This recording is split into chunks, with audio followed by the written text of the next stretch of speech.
So Oscar, in your junior year at Crispus Attucks, you guys win the state championship, and it was the start of a long winning streak for you. What are your fondest memories about that first year playing on that state championship team? Unexpected, non-believing event to occur.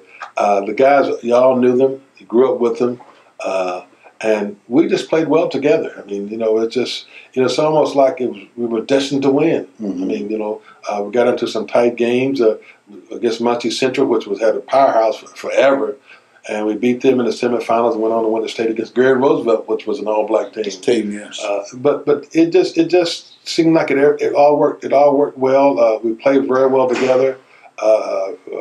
Ray Crow had gained a lot in terms of coaching awareness, and so all those things blended together. And because I thought in '51 they should have won the state championship then, but they didn't. Mm-hmm. They won it in '55, and I thought that we played so well together. And really, what is interesting to me is that the city of Indianapolis came together so much, because Indianapolis was a difficult town to be in terms of the Klan and how they got started. And all those There's a lot of racism there.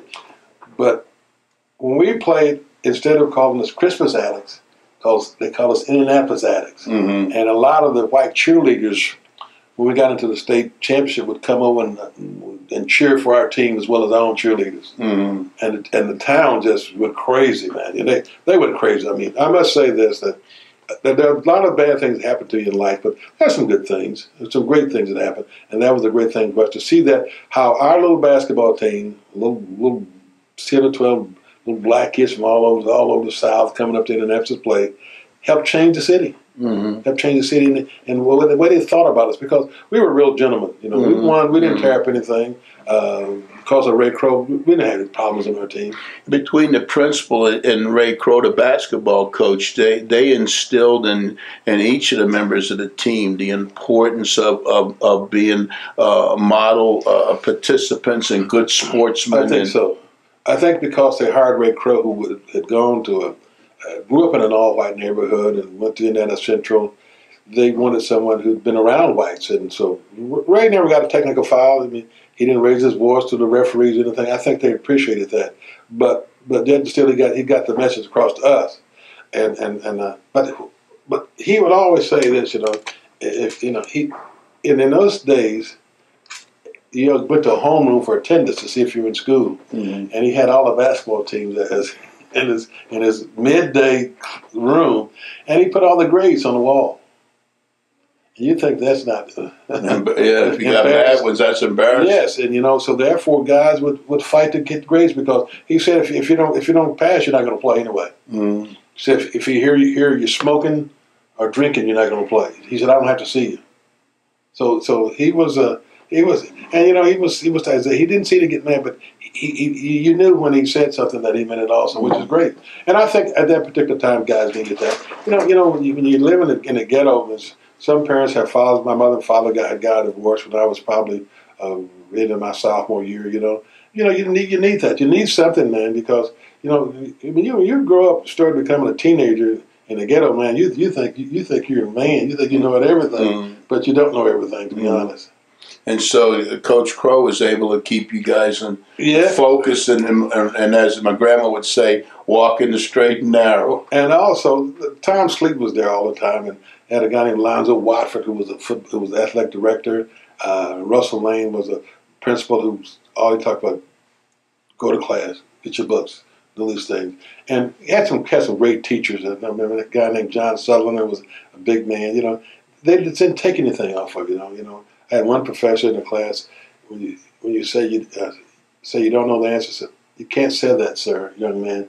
Say, "I can't think of the answer now." Yeah. He said, "Because you're going to get the answer." Yeah, you're going to get it. But tell me, you stay in this class long enough, you're going to get it. That is so true. I never forget that, Professor, at all. Yeah. So your senior year, Oscar, you guys, this is probably the pinnacle of your high school career.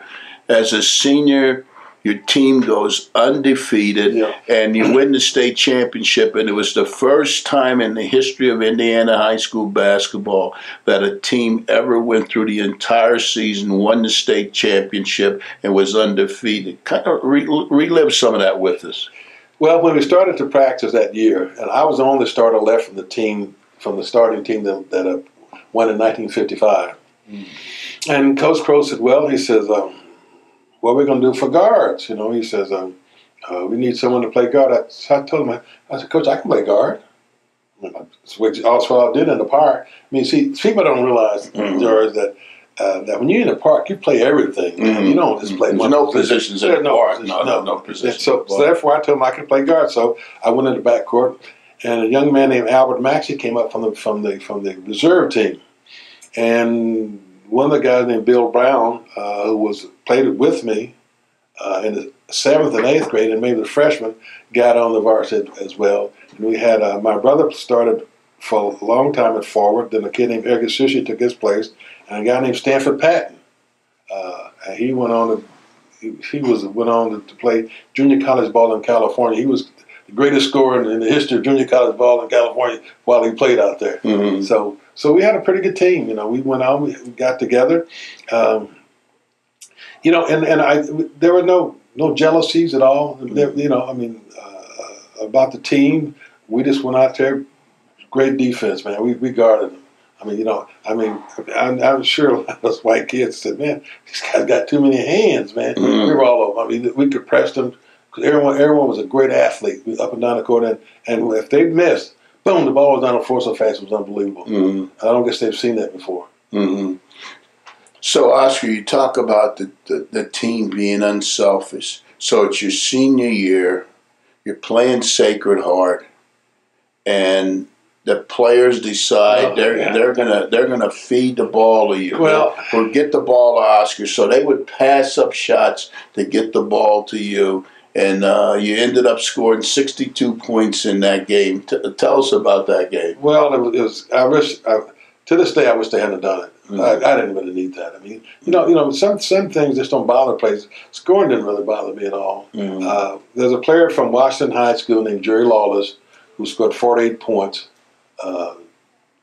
To break a record that I had in the city, and they decided at that game that they were going to get me the ball so I could break this guy's record. I said, "Listen, I said, don't do this. You know, I said, please don't do that. I said, I don't want you to do that." Anyway, I mean, I didn't think they were going to do it. They kept throwing the ball. I mean, I'm open so much. I mean, I just had shots, so I got 62 points, and that coach was so upset. From Sacred Heart, they would never play us again. And actually, they were one of the first schools that agreed to play you guys when the Catholic schools. Yeah, the Catholic schools were the first ones that ever played Crispus Attucks. So after that, we could never play them again at all. They wouldn't play us at all after that. Coach was very, very upset about it. But you know, I often wonder if your coach Ray Crow really got the accolades that he should have gotten, Oscar. And in 6 years, his record was 154 and 14, and he won 2 state championships. 154 and 14 in 6 years and 2 state championships.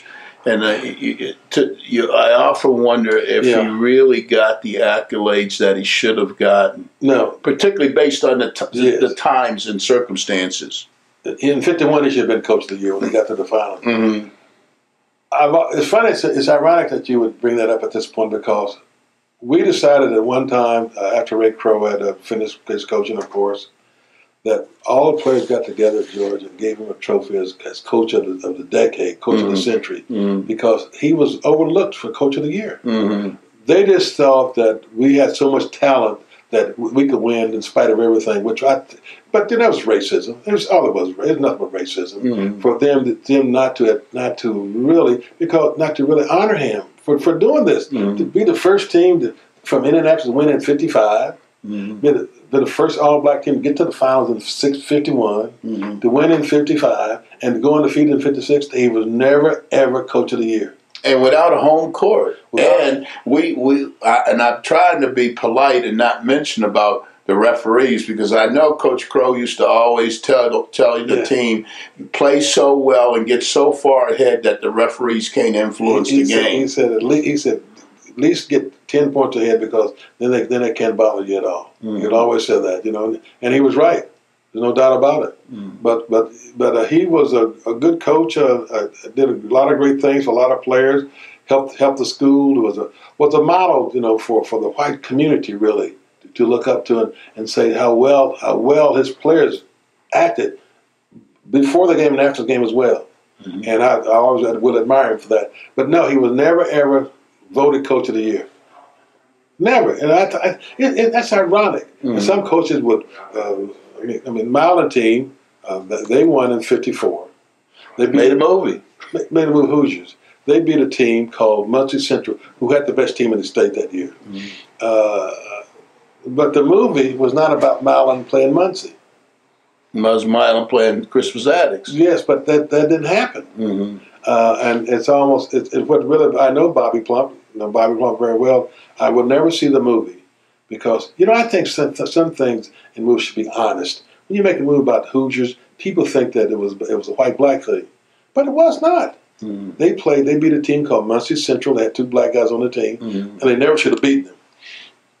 I always said, if Attucks had Willie Merriweather and Winfred O'Neill, who got hurt, they were all-state forward and all-state center, we'd have won the state that year. But we didn't have those players, so that's water over the dam. But Milan went on, beat him at the buzzer, and they made a movie. Hoosiers was not about them playing Crispus Attucks at all. And producers took the liberty to make it sensationalized. Well, the people believed it. To me, it's a lie. It wasn't true.